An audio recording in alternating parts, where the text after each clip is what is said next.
You're walking down the street. You see a strange-looking antique shop called Ageless Trinkets of Mr. Bright. You're curious, so you enter there. You take a look at all the weird stuff. Suddenly, an old folded parchment paper catches your attention. It's a world map, but something's off with it. Instead of showing the countries as you know them, it shows the locations of 4 mythical lost worlds and civilizations. Mr. Bright, the shop owner, comes next to you after realizing your shock. This map won't let you find these places or anything, but I can explain to you the legends behind them if you want, he says.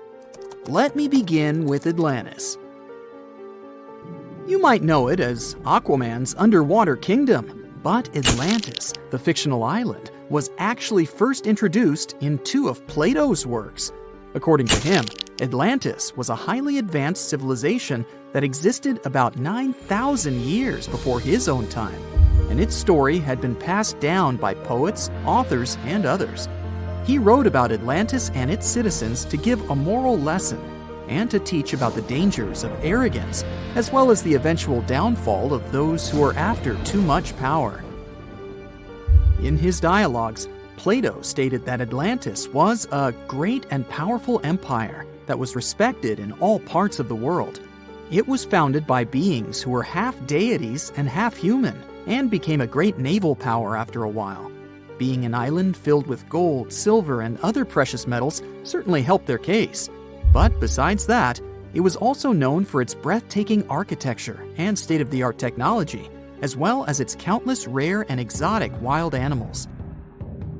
Atlanteans were proud of their great achievements and the perfection of their civilization, but their excessive pride was going to bring their downfall. They believed they were so superior that they could gain control over any nation. This led them to launch a series of invasions. They conquered many of the Mediterranean lands, but when it was time to enter Athens, Athenians pushed back with an extraordinary force, so the Atlanteans were finally defeated. Plato stated that deities then got angry at Atlanteans because of how wicked, greedy, and immoral they became. So they punished them by sending earthquakes, which caused Atlantis to sink beneath the sea. Although the earliest written records of Atlantis were Plato's works, some people still believed his story to be based on truth and tried to identify the island of Atlantis with actual countries. Some people suggested it may have been located in the Mediterranean Sea, near the coast of Spain or Italy. Others thought it may have been located in the Caribbean, off the coast of Central or South America, but there was no solid evidence to support any of these claims. One theory, in particular, seemed more plausible than the others, though. Located in the Aegean Sea, the island of Santorini was the home of a highly advanced Minoan society. However, due to a huge volcanic eruption, it was destroyed about 3,600 years ago, causing the Minoan civilization to suddenly disappear. These similarities between the fictional Atlanteans and the historical Minoans made Santorini a good candidate for the speculations. Yet again, there were still major flaws with it, such as how the time when Plato said Atlantis was destroyed doesn't coincide with the time of Santorini's eruption. So Atlantis still continues to be regarded as nothing more than a popular legend in the scientific world. Now, let's move toward the northeast direction on the map, Mr. Bright says. According to Celtic Breton mythology, there once was a magnificent city called Ys, also known as Caris, that towered over Douarnenez Bay in France's Brittany region. It was the most wealthy city in the entire Atlantic. It was especially famous for its beautiful gardens and buildings, and its citizens were all living comfortably and happily there. Dahut, who was King Bradlon's daughter in Breton legends and literature, had a deep love for the sea. She begged her father to build a city at the edge of the sea, and that is how the city of Ys was established. Little did she know that she would be the one responsible for the destruction of her father's beloved gift. You see, since the city was surrounded by the sea, it needed to be protected by a dike equipped with floodgates, and these gates could only be opened at low tide. and the only one who had the keys to these gates was the king himself. One day, a handsome red knight arrived at the city, but couldn't pass the gates. Dahut was so taken by him that she wanted to let him in. She knew that her father was the keeper of the only key to the city, so she sneaked into his room and stole it from him. Then she gave it to the Red Knight so that he could enter the city and they could be together. However, the Red Knight turned out to be the Prince of Darkness, and he intentionally left the gate open to the raging sea. The waves soon swallowed all of Ys. King Gradlon was able to escape on his magical horse, but Dahut couldn't. She turned into an evil mermaid who lured sailors into the sea. Today, if you go to Quimper, a city in Brittany, northwest France, you can find the statue of King Gradlon riding on his horse. Although the city of Ys is a legend, Brittany coast locals believe that on the days when the waters are calm, you can still hear the tolls of the city bells deep under the sea, if you listen carefully. Mr. Bright then points at the Indian Ocean on the map and says, "Now, have you heard about Lemuria?" Back in the mid-1800s, a few scientists suggested that there was once a continent that existed in the Indian Ocean, somewhere close to the south of modern-day Sri Lanka. The first one to popularize this theory was the British lawyer and zoologist Philip Lutley Sclater. In his paper, The Mammals of Madagascar, he stated that he found lemur fossils in India, and not in Africa. However, this discovery was extremely shocking to him because of the fact that lemurs' original homeland, Madagascar, is much closer to Africa. He proposed that this was possible only if some larger continent connected the two once. He stated that this continent must have eventually sunk to the ocean floor. He then named it Lemuria, and hence the theory was born. People who came after Sclater took his theory a step further and thought that Lemuria was also the home of an extinct race of humans called Lemurians, who had 4 arms and enormous bodies, and were also the ancestors of modern-day humans, as well as lemurs. Of course, as new scientific discoveries were made on plate tectonics, evolution, and the study of DNA, the theories regarding the fictional continent called Lemuria were debunked. The last fictional land on the map is Agartha, Mr. Bright says. Taking its roots from Eastern mysticism, one legend says there's a kingdom called Agartha that is located deep beneath the surface of the earth. It's where all 4 corners of the world are connected by paths and tunnels.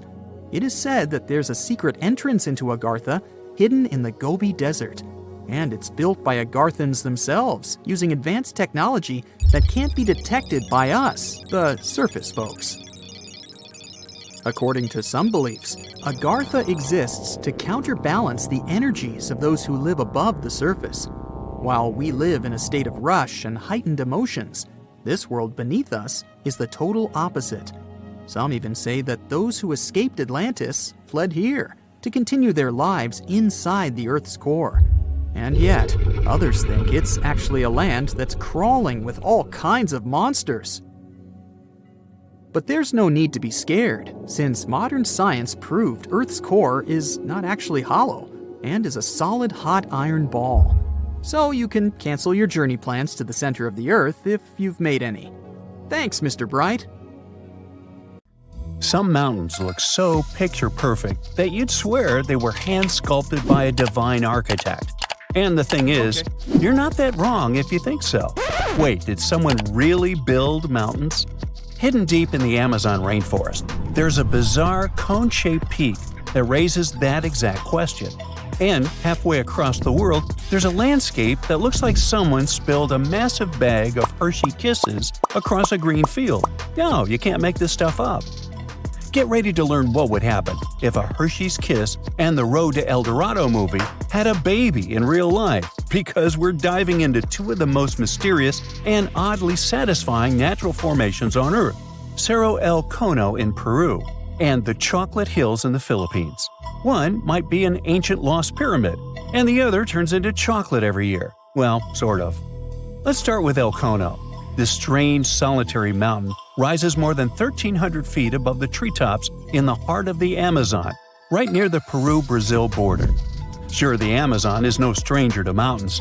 There are impressive ranges, like the Ameri Mountains farther north and the Andes, not in the Amazon per se, but running along Peru's spine. But you see, El Cono is different. For starters, it's completely isolated.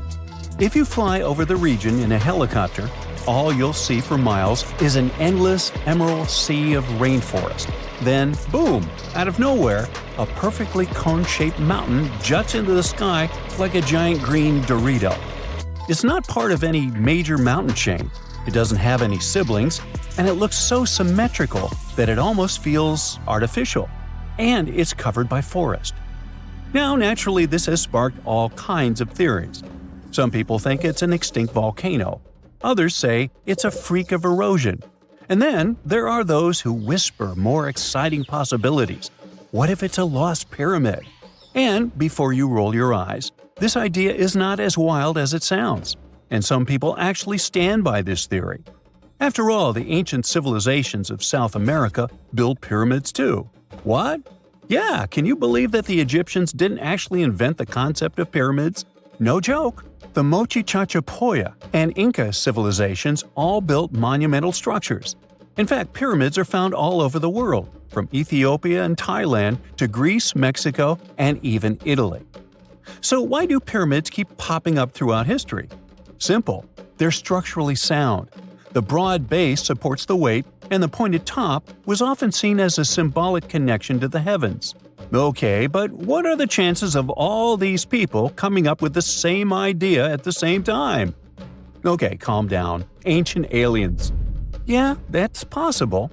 But as it turns out, ancient people did talk to each other via trade, migration, and cultural exchange.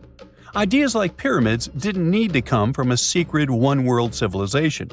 They just came from smart, curious humans scattered across the globe, all looking up at the stars and wondering how to get closer. In fact, recent archaeological discoveries have revealed massive ancient cities deep in the jungle that were completely swallowed by nature. In Guatemala, scientists uncovered a lost Maya city with its own pyramid structures. In Mexico, an entire metropolis was found buried beneath forested hills. So yes, humanity can forget an entire city.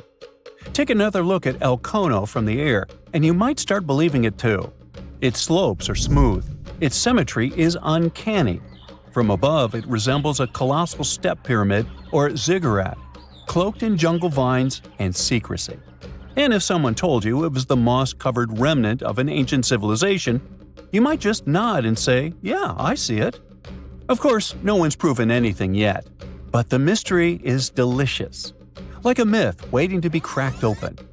At the same time, for people who live nearby, El Cono isn't just a geological curiosity, it's sacred.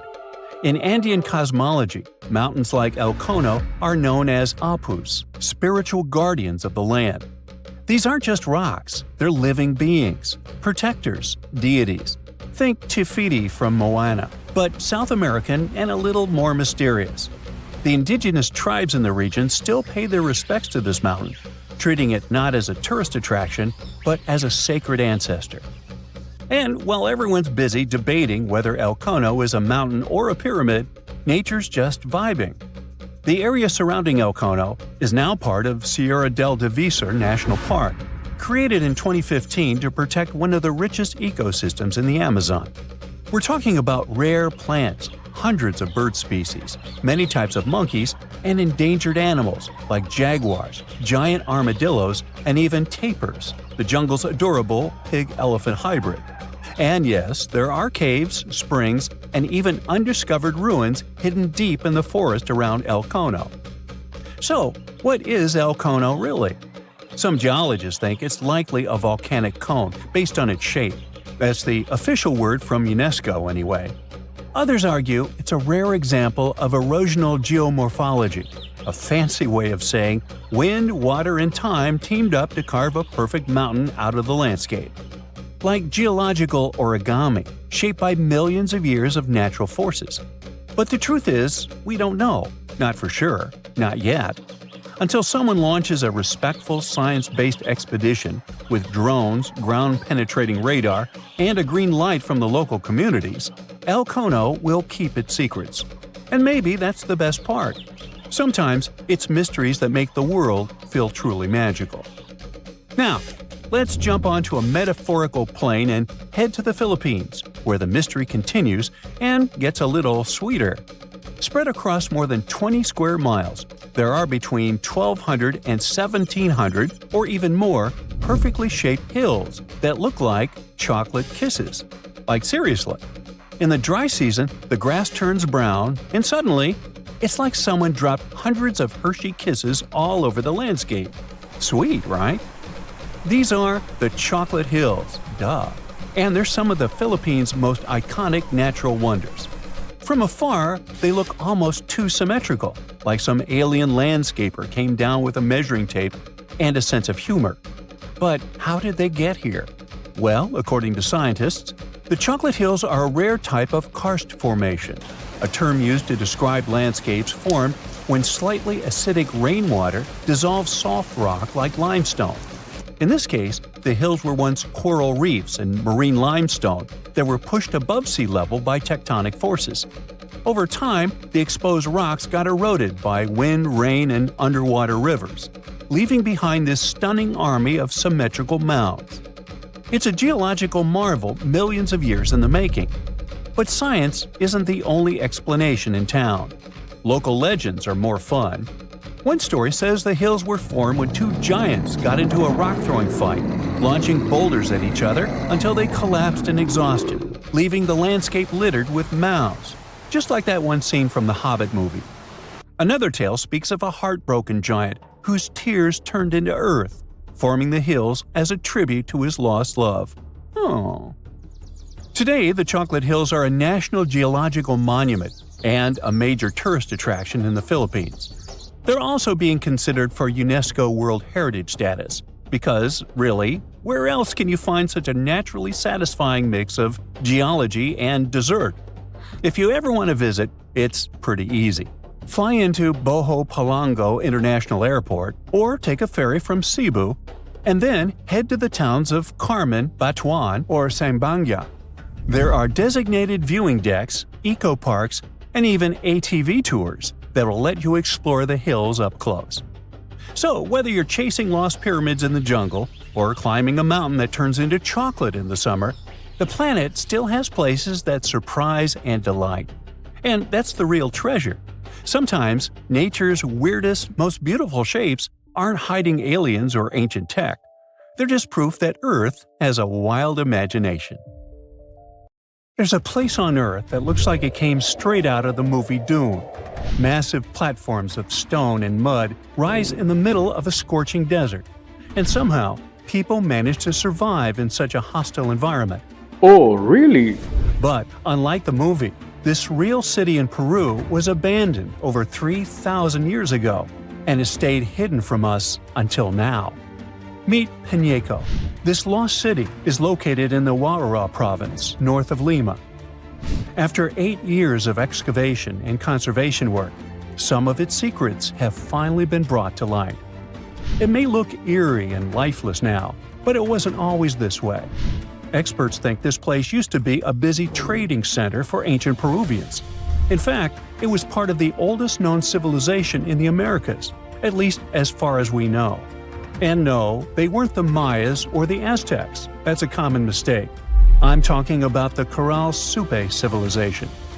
This society existed more than 5,000 years ago. That's super old.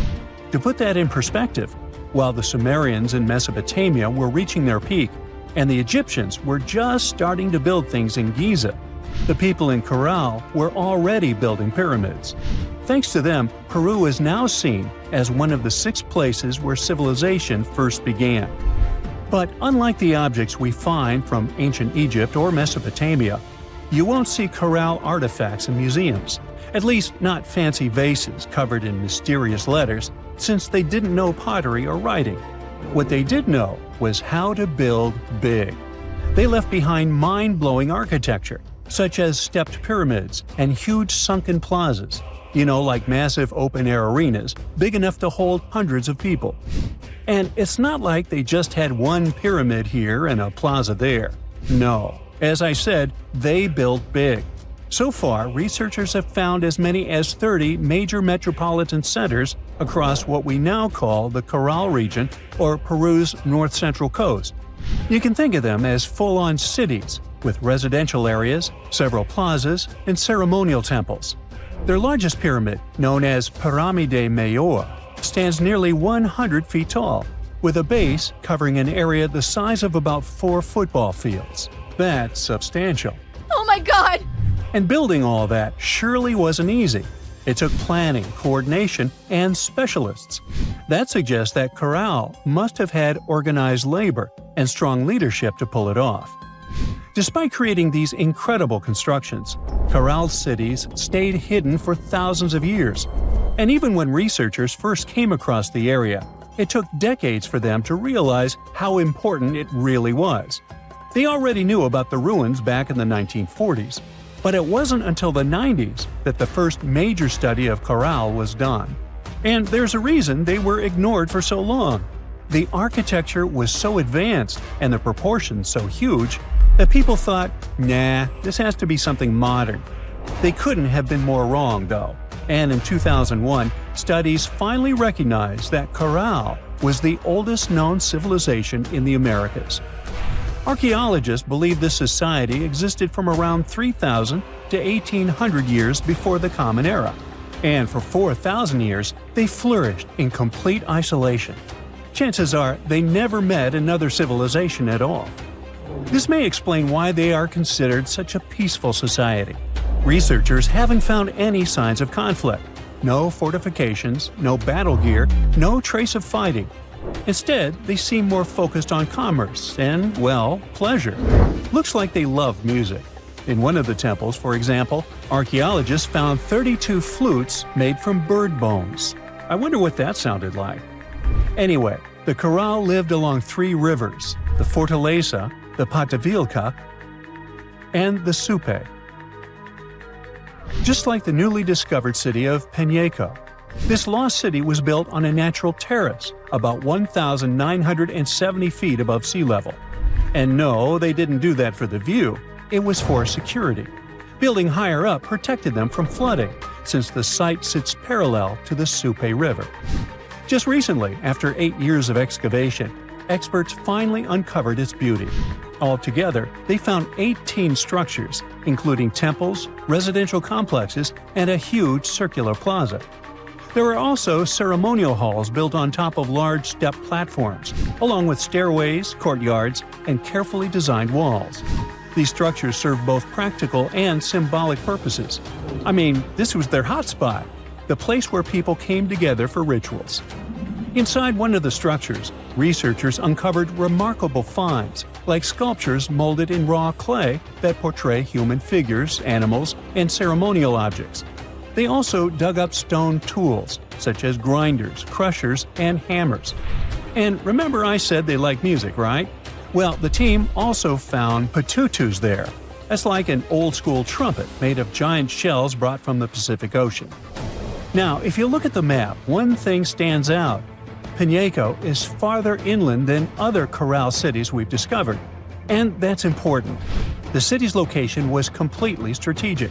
And that's why it earned the nickname City of Social Integration. There's this theory that says Peñeco played a key role in trading hematite, a mineral used since ancient times to make red pigment. Back then, this was fancy stuff. Peñeco likely served as a hub linking the coastal and highland villages of Supe and Huaura.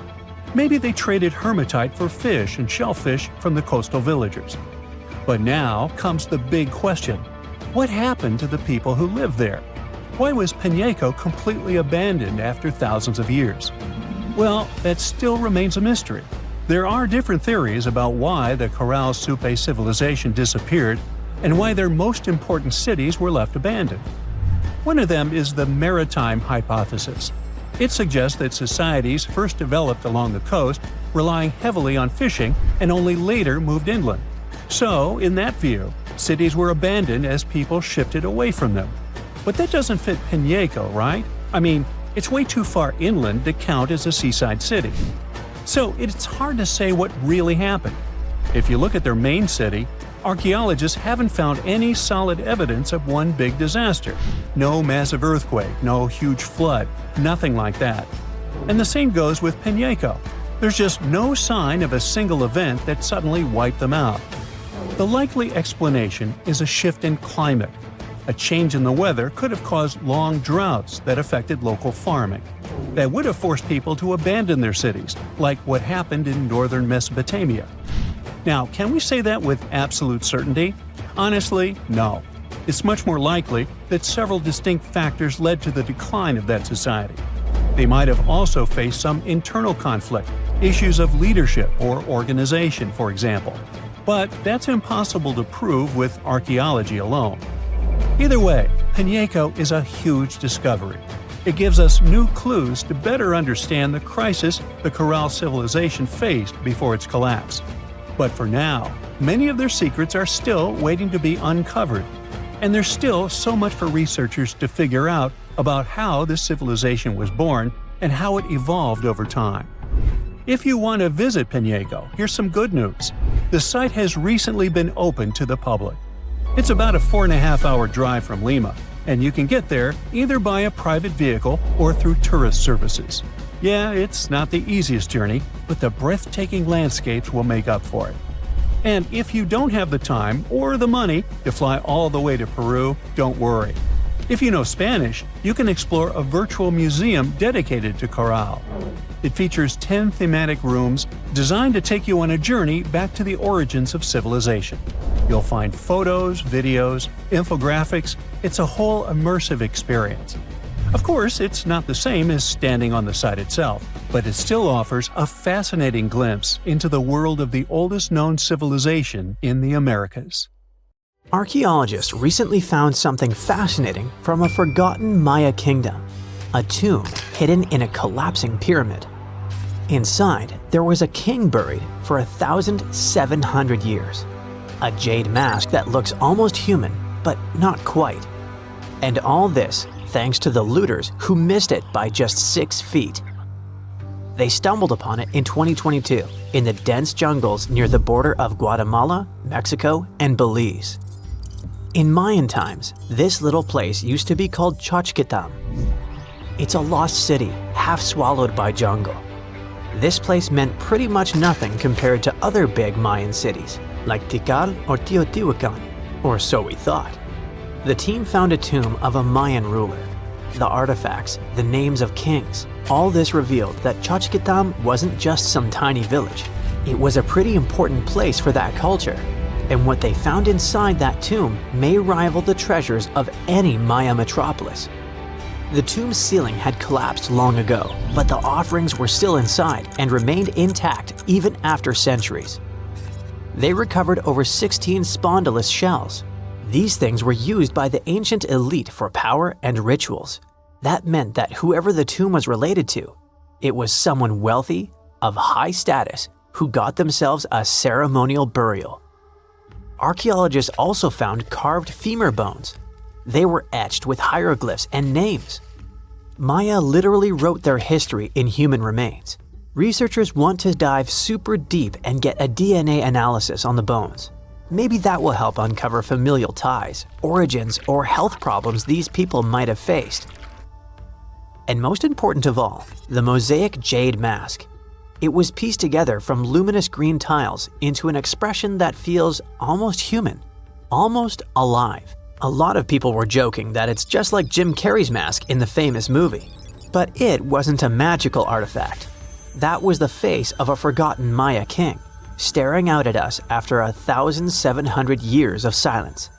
His name was etched into the femur bones, Itzam Kokaj Balam. Historians think this might be the ruler who reigned around 350 BCE. Unfortunately, this period is super underdocumented. We barely know anything about those times, but it looks like he was pretty important to the locals. One of the bones even showed a carved figure holding a deity's severed head. The deity's head looks exactly like the jade mask. Perhaps this was supposed to be the king himself. defeating some mythological villain. Other inscriptions mention the king's father and grandfather. That links Xochitlam to the mighty Maya capitals we mentioned, Tikal and Teotihuacan. Tikal was once the beating heart of the Maya world. It was a fascinating megapolis. A city rose from the Guatemalan lowlands with towering step pyramids that scraped the sky. That place was home to tens of thousands of people. It was also a hub of art, astronomy, and culture. The rulers were worshipped almost as living deities. Their deeds were carved into stelae that still stand amid the howler monkeys. Teotihuacan was located even further north. Now that was a mystery of another kind. It wasn't really Mayan, but rather Central Mexican. But still, that was a true metropolis, one of the largest cities in the world during its time. It was most famous for its Avenue of the Dead and colossal structures like the Pyramid of the Sun. It was a rich cultural center that had a worldwide influence. For centuries, both Tikal and Teotihuacan seemed to have completely different cultures. Tikal was a flourishing city-state where people loved reading, astronomy, and beautiful architecture. Teotihuacan was a titanic militaristic superpower. Two big centers of Mexico, separated by 600 miles of jungle and mountains. Compared to these imperial capitals, Xochitlam was a whisper. But it looked like this Itzam guy from the tomb wasn't just a ruler of a random village. He seemed to have political ties in ancient Mesoamerica. The craziest part is that we almost lost this piece of history, all because of the looters. At some point in the past, grave robbers had tunneled dangerously close. They stopped digging just 6.5 feet away from the tomb. That's just like in that meme with the diamonds. Sometimes you stop digging right before you hit it big. But in our case, thank heavens they didn't get there first. That's how close we came to losing a piece of history. In an almost poetic irony, it was the looters' tunnels themselves that led Estrada Belli's team to the site. Archaeologists have been looking around and using the so-called LiDAR technology. That's basically laser beams shot from high above, which help them map the spot. It's like taking X-rays of the jungle floor. And that's when they found the little signs of intrusion. They quickly realized that if someone was digging here, they were probably looking for something important. Without the failing looters, they might have walked past a discovery. In any case, archaeologists want to keep searching. They might even find more chambers buried inside the abandoned pyramid. We just keep finding mysterious things related to the Maya. Recently, buried deep within the ruins of Tikal, archaeologists found a house, and in that house, a limestone altar. It was covered in vibrant murals of red, yellow, and black. What's weird is that this build wasn't made by Maya. It was unmistakably Teotihuacan in style. And just like the tomb from before, it was made about 1,700 years ago. The altar was discovered inside a Maya-era residence known as Group 6DX7. It stood 3.5 by 6 feet right in the center of the home. That was very typical for Teotihuacan traditions. It bore a mural of the storm god that was also a central deity in the Teotihuacan pantheon. But this altar depicted no kings and no rulers. That's very weird. As we said, Maya worshipped and honored their dynasties and political power, putting them pretty much everywhere, like some merch. But instead, this altar worshipped the deities alone, and it did so in the heart of Maya's main capital, Tikal. When archaeologists dived deeper, they saw it as unmistakable proof that Teotihuacanos not only came to Tikal, they thrived there. This house wasn't some trade outpost. People actually lived in it. Teotihuacanos built homes, practiced their rituals, and left their deities behind in this city. And Maya seemed to be chill about that. Researchers think this was a home for some elite people from Teotihuacan, or maybe it belonged to Mayans who practiced Teotihuacano culture and deeply respected it. But it might be something darker than a simple, friendly multiculturalism. The two cities weren't in the best relationship. There was some tension, maybe even surveillance. The house and the altar were probably built around 300 to 400 BCE. That was a period when Tikal was rising in power. This might have caught the attention of the mighty empire to the north. It's almost as if Mayans poked the beast. By 400 to 450 BCE, that attention may have become something sinister. The altar could have actually been the symbol of domination. Had the Maya of Tikal truly welcomed their guests, or did they come here and bluntly started building foreign altars in sacred spaces? Did Teotihuacan use this as some kind of soft invasion? In that case, it would make sense for Mayans to destroy that place or vandalize it somehow. Mayans regularly buried their buildings and rebuilt on top of them. But for some reason, this altar remained untouched. Mayans found it and buried it with the surrounding buildings as they were. No vandalism, no destruction, no rebuilding even. Looks like they had some complicated feelings about Teotihuacans. It was a time when cultures clashed, fused, overlapped, and possibly spied on each other. Perhaps one day we'll learn more about what really happened among these ancient civilizations. You are lost deep within the jungle in the Yucatan Peninsula in Mexico. There are strange noises all around you, and to make it worse, the sun is setting.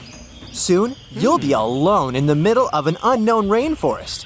Guess it was a pretty bad idea to come looking for El Dorado on your own, wasn't it? You keep walking as fast as you can when suddenly, wait, what's this you're seeing? It looks like large stairways made out of stone. This definitely doesn't look natural, so you take a picture. Maybe you didn't strike gold, but you might have just found something relevant.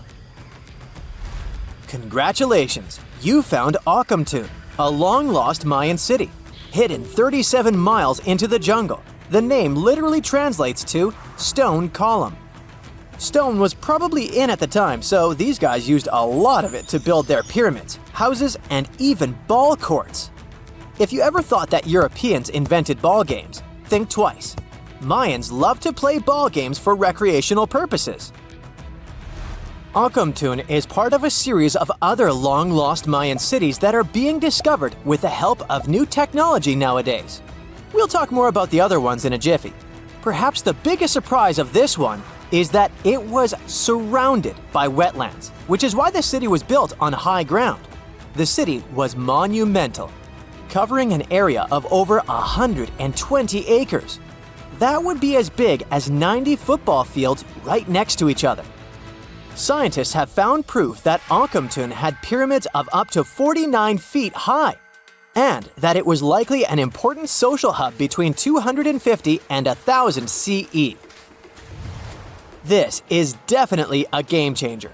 But lost Mayan cities began to be unearthed in the 19th century. Modern technologies, such as LiDAR imaging, help archaeologists see through dense canopies of the forests. This means that people don't really have to risk getting lost in the tropical jungle like you did at the beginning of this video. LiDAR works sort of like an X-ray. It sends out laser beams that can detect any signs of ruins or ancient constructions. According to space archaeologist Sarah Parchak, satellite imagery has been a key player in discovering ancient cities in South America, Egypt, and other places. Sarah herself spends most of her days scouring images for any signs of where there could have been cities long ago. She says that more often than not, what happens is that ruins are covered by vegetation, soil, or sand, which makes them super tricky to find. But thanks to these awesome tools, scientists also made the huge discovery of ancient Mayan causeways, which spread throughout old Mayan territories. I mean, take a look at these roadways. You'd expect to see ruins like this in places such as Portugal, England, or the United States. I'm talking about 130 feet wide roads painted white to help travelers journey through the nighttime. Scientists recently unearthed a 110-mile network of roads such as these, and they think this dates back to before the first registered Mayan highways we've known so far. These roadways, which sometimes ran over the swampy ground and were even elevated at times, are being called the world's first superhighways. Even if there is no registry of animal-powered vehicles, it's believed that the Maya used them to travel around a network of possible 964 settlements. They were built like a huge spiderweb, and from what archaeologists have gathered, This huge system of roads worked to connect a big system of economic and social interactions between Mayan cities. This completely debunks the traditional idea that the Mayan pre-classic period, which dates back to 2000 BCE, was made of small, tribal settlements. Imagine the manpower and engineering ability you need to muster to build something close to these white highways. Scientists believe that these causeways were built pretty much the same way as the Mayans built their pyramids, with a mixture of mud and quarry stone. Oh, and using several layers of limestone to make them white. That's pretty cool, right? But let's take a few steps back for a moment to get some context. The Mayans were one of the biggest pre-Columbian civilizations living in the Americas. Until now, experts believe that at its apex, the Mayan civilization consisted of over 40 cities with a population of millions of people. That's a lot of folks. Their civilization spanned Mexico's Yucatan Peninsula, Guatemala, and Belize. And they survived mainly on agriculture. The thing is, the Yucatan Peninsula was an extremely difficult place to grow crops. So the Mayans had to develop a complex irrigation system in most of their cities. They built a series of ceremonial buildings, pyramids, and plazas. The Mayans might have been keen pyramid builders, but they also developed an advanced astronomical system. With whatever ancient technology they had, they were able to predict the exact location of planets such as Venus and Mars, as well as the exact dates of eclipses. If you've ever seen examples of ancient Mayan cities, this is Tikal. Located at the heart of the Guatemalan jungle, Tikal is believed to have been the capital of the ancient Mayan conquest state. At its height, it was comparable in importance to cities such as London or New York in today's world. It's composed of a series of complex monuments. The North Acropolis is one of Tikal's most ancient complexes of monuments. Built solely by human hands around 350 BCE, it served as the resting place of kings and chiefs. Its monuments are up to 200 feet high. Back in the day, the step pyramid temples were painted a beautiful red. Mayans loved that color. Today, of course, you'll only see the limestone. Then there's Chichen Itza. It's got one of the best preserved pyramids on Earth to date. Located in Mexico's Yucatan state, this Mayan city is well over 1,500 years old. At its peak, it was home to 35,000 people. The site covers 4 square miles of land. The highlight is El Castillo, a tremendous step-like temple standing 80 feet above ground. Its most peculiar feature is that it has 91 steps up each of its 4 sides, including the upper platform, which makes for 365 steps, the same number of days as the solar year. You can see that these folks were a pretty big deal, huh? That's why nobody can really understand what happened to them. There's a big lack of evidence on the decline of this almighty empire. What could have been the cause of their demise? Was it a drought? New research in 2017 did bring some new discoveries into the mix. Using data from a site at Ceibal, located at southwest of Tikal, scientists analyzed radiocarbon data from ceramics and archaeological excavations to extract new information about the unexpected demise of this great civilization. The information shows that instead of a sudden collapse, the Mayans most likely fell in waves of social instability and political crises. These events are believed to have deteriorated Mayan city centers and began causing the dispersion of the Mayan population. It's hard to pinpoint the exact causes, though. But hey, recent discoveries are shedding a big light on humanity's past. Not only about the Mayan Empire, but about other long-lost civilizations of South America. A major recent discovery in Brazil was done using satellite imaging technology and is also shocking scientists. Some images from near the Xingu River, also in the Amazon, suggest that cities of millions of people might have existed inside the jungle, way before our modern civilization ever existed. I mean, if this doesn't shock you, I don't know what will. Satellite imagery also detected a network of trenches dating back to 200 and 1200 CE in the Bolivian Amazon forest. These proofs suggest settlements that could have supported around 60,000 people right in the middle of the Amazon forest. When researchers from the University of Florida went on ground to check the satellite information, they were shocked to find several mounds that were accompanied by ditches and geoglyphs. Archaeologists also found remnants of carefully designed walls centered around plazas, much like the type of construction done by the ancient Mayans.